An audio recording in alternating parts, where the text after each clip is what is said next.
Welcome. A federal high court in Abuja has held that the governorship primary election held by the People's Democratic Party in Edo State on February 22, 2024. News Central was there. We covered everything live, including all the drama, which produced Asue Ighodalo as the party's candidate for the governorship election scheduled for September 21 is invalid.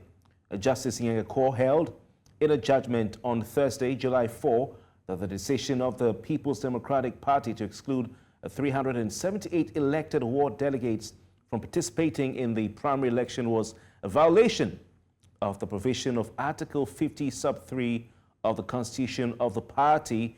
The judgment was on a suit filed on February 8 by Honorable Kelvin Mohammed, Gabriel Osi Okodua, and Ederaho Osage for themselves and on behalf of the 378 ad hoc delegates whose names and election results appear on exhibits BID 8A to 8L. Well, back with us on the program tonight is Andrew Emwanta, the convener of Edo Generation X Movement. He was here with us live last week. Andrew, good evening. It's good to see you. Yeah, thank you. I want to quickly say that the courts made a pronouncement concerning the ad hoc delegates congress that took place between the 4th and 5th of February this year. And remember, it was those delegates that emerged from the Congress that elected the PDP's candidate, or that were supposed to elect the PDP's candidates. So the court held that the plaintiffs and 378 other ad hoc delegates who were excluded were the valid delegates that were supposed to participate in the PDP governorship primaries. And just as you have asked, the implication of that is that the people who elected the PDP candidates were not the persons lawfully permitted to do so. And the implication in law is when you put something upon nothing, you cannot expect it to stand, to collapse. So as it stands, PDP does not have a candidate because the lawful delegates were not the ones who chose their candidate. And we expect INEC, the first defendant in that case, to do what is required under law. Because when you have such a judgment, the practice is that INEC will place court judgments in the column of PDP until the Court of Appeal holds otherwise. And from what I saw, in the social media, the PDP said they are going to appeal the judgment.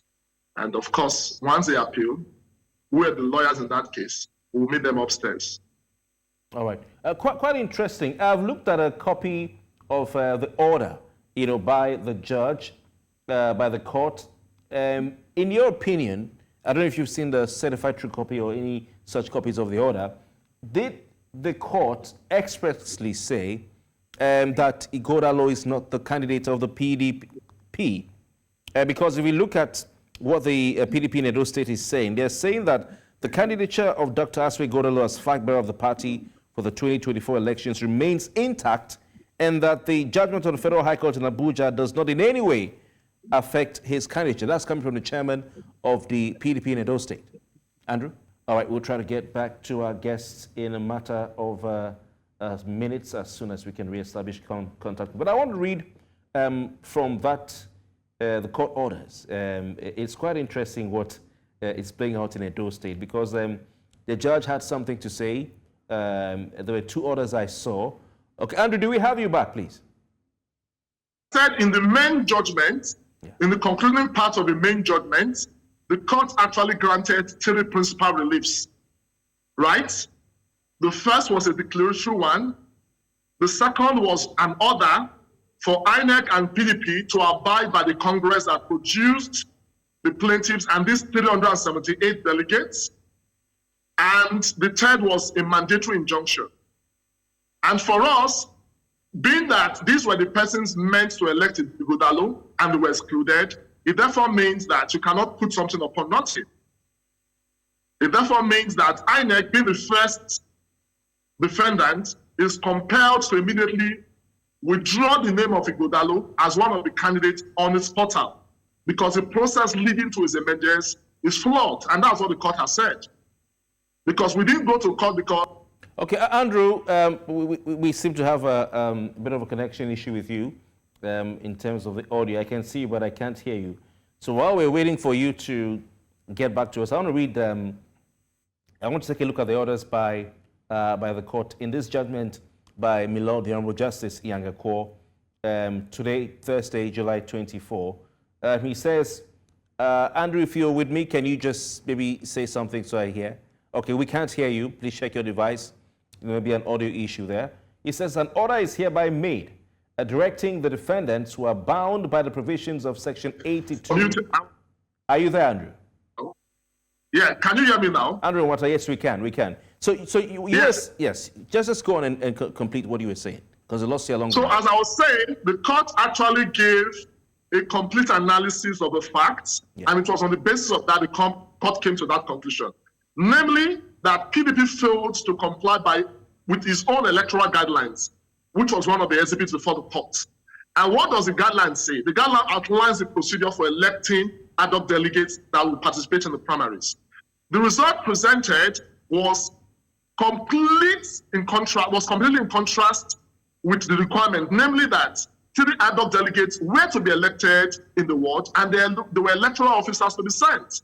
The result of my client and the 378 ad hoc delegates were signed by these electoral officers, whereas the result presented by PDP for the persons who allegedly elected Ighodalo was signed by only one individual across the 192 wards.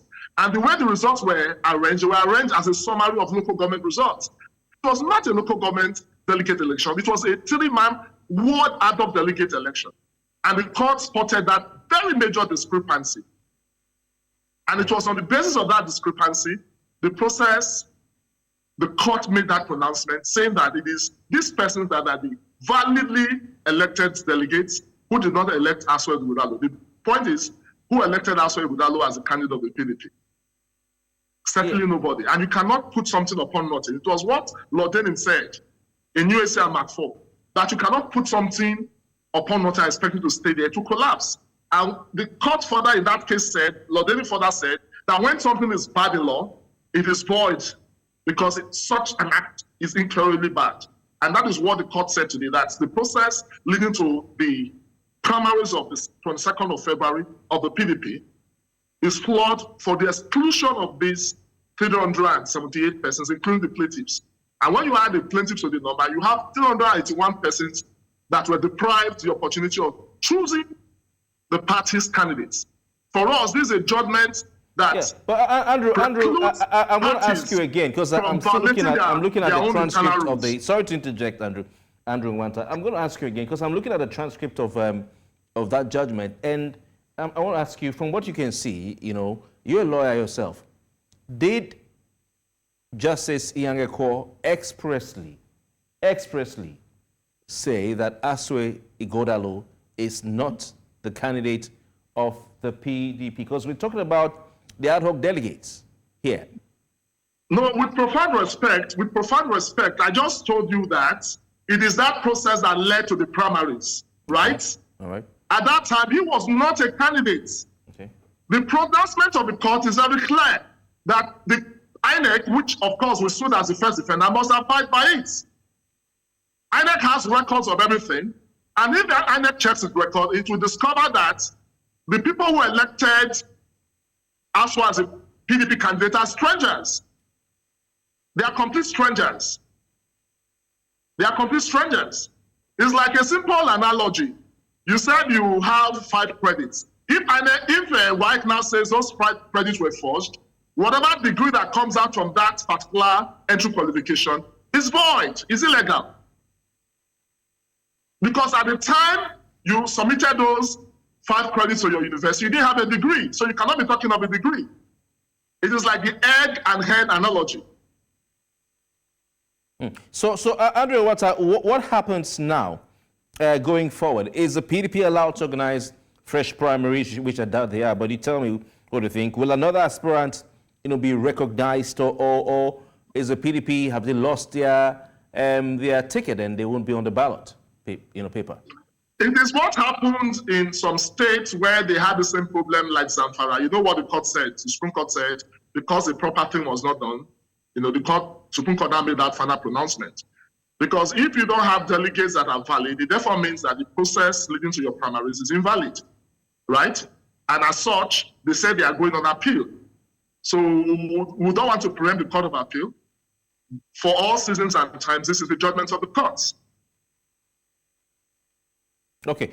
Finally, former Deputy Governor of Edo State, Philip Shabu, remember the videos showing the delegates going to his house, and all that after the protest on the day of the primary. He's saying that he's been vindicated by this Federal High Court judgment. Do you agree? I've not heard what he said, but these delegates, as I said, would have voted for anybody, right? These are not anybody's delegates. There were 381 persons who were excluded. And the exclusion meant that the process leading to that primaries is void in law for their non-participation. Because if on election day, Edo people are excluded from voting, you cannot say that there was an election. And that is a problem most political parties are currently emerging, particularly the PDP, of excluding persons who are eligible to vote. And for us, it is victory for internal democracy because the court has just punished an act of impunity, and we expect political parties in the future to learn from the mistake of PDP. All right, your party narrowly escaped, the APC. We know what happened right there in Edo State, but we'll leave it at that for another day. Andrew Emwanta, Convener, Edo Generation X Movement, thank you very much for your time. It's a pleasure to be here. Right, we'll have more conversations right ahead on the program. Please stay with us.